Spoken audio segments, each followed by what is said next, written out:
Today, I'm going to tell you a story that will improve your ability to listen to and understand English. Grab some popcorn and take a seat. Ready? A poor man was married to a beautiful woman. The man and his wife never quarreled. The husband loved his wife. The wife loved her husband. They were very happy. But this happy couple had a rich, handsome neighbor. He saw the poor man's beautiful wife, and he fell in love with her. "I want to marry her myself," he thought. Every day, when the woman's husband was working in the fields, the rich man went to the poor man's house. "You're a beautiful woman," he said to the poor man's wife, "but your clothes are old. Why doesn't your husband buy new, pretty clothes for you? I'm sure he doesn't love you. If he loved you, he would buy wonderful clothes for you. Divorce him and marry me. I will buy you the best clothes in the land. Then you will be the most beautiful woman in Ethiopia." At first, the woman didn't listen to the rich man, but he came to her house every day, and every day he said the same things. At last, she began to think, "Perhaps my neighbor is right. Why doesn't my husband buy beautiful new clothes for me? Perhaps he doesn't love me." That night she said to her husband, "Look at me, husband. My clothes are old and ugly. I want new ones. Buy me some new clothes." Her husband smiled at her. "You don't need new clothes," he said. "You are the most beautiful woman in the world to me." She was angry. "Don't you love me?" she said. "If you love me, buy me a new dress." Her husband loved his wife, and he wanted to please her. "I have only a little money," he thought, "and I need a new plow, but I want my dear wife to be happy." So the next day he went to the market and bought a new dress for his wife. He took it home to her, and she put it on. "Thank you, my dear husband," she cried. "Now I know that you love me." When the rich man came to see her again, she was wearing her new dress. "You see," she said to him, "my husband loves me very much. He bought me this beautiful new dress." The rich man shook his head. "But a good husband doesn't only give his wife new clothes," he said. "He gives her gold. Where's your gold necklace? Where are your gold rings? Why doesn't your husband give you those?" He opened a box and showed her some beautiful gold jewelry. "Look at these," he said. "Divorce your husband and marry me, and I will give all these to you." The woman did not listen to him. "Go away," she said. "I love my husband and he loves me, and we are happy together." But the rich man came again every day, and every day he showed her the box of jewelry. At last she began to think, "Perhaps the rich man is right. Why doesn't my husband buy gold for me? Doesn't he love me?" That day she didn't make a fire. She didn't cook a meal. Her husband came home late after a long day in the fields. He was tired and hungry. "There's no dinner for you tonight," his wife said. "You don't love me." "What?" her husband cried. "But my darling, I love you more than anything. You are the most wonderful person in the world to me." "Then why don't you buy me some gold jewelry?" she said. "When a man loves his wife, he gives her a gold necklace and rings for her fingers." Her husband looked worried. "I spent money on her new clothes," he thought. "How can I find more for gold? I'll go and see my brother. Perhaps he will lend me the money. I must buy gold for my dear wife. I want her to be happy." The next day he went to visit his brother. "Lend me some money, brother," he said, "and I will work for you in your field." "All right," his brother said, "but you must work hard. There are many stones in my field, and you must move them all away." Her husband agreed and took the money. He went to the market and bought some gold jewelry. Then he took it home to his wife. His wife was very happy. She put the necklace round her neck and put the rings on her fingers. "Look at me," she said. "Am I not beautiful?" "You're very beautiful," her husband said. "If you are happy, I am happy." She put her arms around his neck. Thank you, my dear husband," she said. "Now I know that you love me." The next day, her husband went out very early before the sun rose in the sky. He ran to his brother's field. It was covered with stones. "I must work very hard now," he thought. "I must start early and stop late. I must pay my debt to my brother." His wife was working happily at home. "I'll make a wonderful dinner for my husband tonight," she thought. "He gives me wonderful presents. He works hard for me. I know that he loves me." "Hello," a voice called out. "Are you there?" The woman went outside. Her rich neighbor was there. "Ah, it's you," the woman said. "Listen, neighbor, you were wrong about my husband. Yesterday he bought me this beautiful jewelry. He loves me very much and I love him. I will not divorce him and I will not marry you." The rich man was worried. "Her husband loves her too much," he thought. "If I want her, I must be clever." At last he said, "Your husband gave you clothes and jewelry, but I can give you more than that." "What do you mean?" the woman cried. "Can your husband make miracles?" the rich man asked.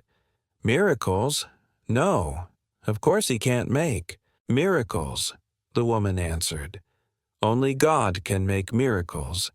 Men cannot make them." "But I can," the man said. "Because I love you, love can make me miracles. If your husband loves you, he can make miracles for you. If you love me, I will make miracles for you." "Make a miracle for me now," the woman said. "I can't," the rich man answered. "You must promise to love me first. You must leave your husband and come to me. Then I will make wonderful miracles for you." The woman said nothing, and the rich man went away. That night, the poor man came home late. He was very tired and hungry. His wife brought water for him, and he washed himself. She brought delicious food for him, and he ate it. "My poor husband," she thought. "He works so hard for me, and he is so tired and hungry. The rich man is foolish. How can my husband make miracles? It's impossible." But the next day, and the day after, and the day after that, the rich man came to her house again. "Did your husband make a miracle for you yesterday?" he asked the woman. "Leave him and love me, and I will make many miracles for you, every day." At last the woman began to listen to him. One day when her husband came home, she was sad. "Dear wife, what is wrong with you?" cried her husband. "Are you sick?" "No," she said. "I'm sad because you do not love me." "What?" cried her husband. "But you know that I love you. I bought you new clothes. I bought you gold jewelry. You're the most precious thing in the world to me. But you don't make miracles for me," his wife said. Her poor husband was very surprised. "Miracles? Of course I can't make miracles," he said. "Why do you want a miracle? Who gave you the idea?" "Our neighbor came to see me today," the woman said. "Love makes miracles," he said. "If a man loves a woman, he will make miracles for her."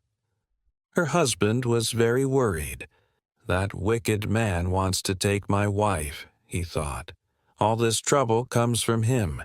When he first came here, she wanted new clothes. Then she wanted gold jewelry, and now she wants a miracle. What can I do? If I don't make a miracle, perhaps my wife will leave me and marry him. The next day, he went slowly to work in his brother's field. I must pray, he thought. Only God can help me now. He looked up to heaven. "Oh, Lord God," he prayed, "please help me to make a miracle. I love my wife and I want to keep her. Don't let this rich man take her from me." He worked all morning. He was moving stones from his brother's field. In the middle of the day, he sat down under a tree to rest. A man was sitting there already. "Who are you?" the poor man asked. "I am a wizard," answered the man, "and I have a gift for you. Look, here are 2 sticks. They make miracles." "Miracles," the poor man said. He was happy. "Now what kind of miracles?" "If you touch a person with the first stick," the wizard said, "he will become a donkey." The poor man thought of the rich man and he smiled. "A donkey," he said. "That's very good. And if I touch him with the second stick, what will happen?" "He will become a man again," said the wizard. The poor man took the sticks and jumped up. "Oh, thank you, my friend," he said. "I prayed to God, and he sent you to me. Now I can keep my wife and punish my enemy. He ran home. "Wife," he called out, "come here. I'm going to make a miracle." His wife came out of the house. "A miracle," she said. "What miracle?" "Look," said her husband. He touched her with the first stick. At once, she became a donkey. She lifted her head and tried to speak, but she could not. "Ha, ha," was all she could say. Her husband touched her with the other stick. At once, she became a woman again. "Husband, that's wonderful," she said. "It's a real miracle. How did you do it?" "I prayed to God," her husband said, "and he helped me. And now, wife, I am going to punish my enemy." "Your enemy?" said his wife. "Who is that?" "You know my enemy," her husband said, looking at her without smiling. "Now, it's the rich man, our neighbor. He comes to our house when I am working in the fields. He gives you bad ideas. Ask your husband for new clothes, he says. Ask him for gold jewelry. Ask him for a miracle. Am I right? Did our rich neighbor give you all these ideas?" His wife said nothing. "And did you listen to him?" His wife did not look at him. She was ashamed. "I'm sorry," she said. "It's true. He said all those things. He wanted me to divorce you and marry him. And I listened to him."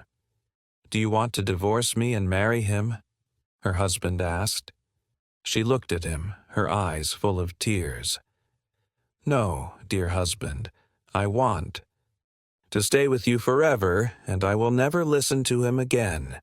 "Then take this stick," her husband said, and he gave his wife the first stick, but hid the second one in the roof. The next day he went to work. Soon the rich man arrived at the woman's house.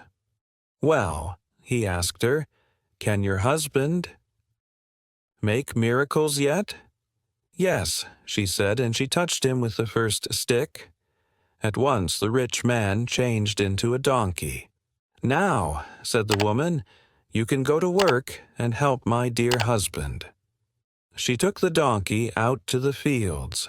Her husband was working there. He was moving stones from his brother's field. "Ah," he said, "a donkey. Now I can finish the job quickly." From that day the poor man gave the donkey many heavy loads to carry. The donkey carried stones away from the fields. It took sacks of tea to the market, and it brought flour and coffee home again. For many years the donkey worked for the poor man. The poor man was not so poor now. The donkey was helping him. He was becoming richer. One day the poor man looked at the donkey. It was tired and old. It stood still, its head bent down. The poor man was sorry for it. He went into his house and brought out the second stick. Then he touched the donkey with it. At once the rich man stood there, but he was not a handsome young man now. He was old, his back was bent, he was very, very tired. "You tried to take my wife away from me," the poor man said. "That was wrong. Go home now. Don't look at other men's wives again." The rich man went away, and he never came back again. But the poor man and his wife lived happily together for many more years, for many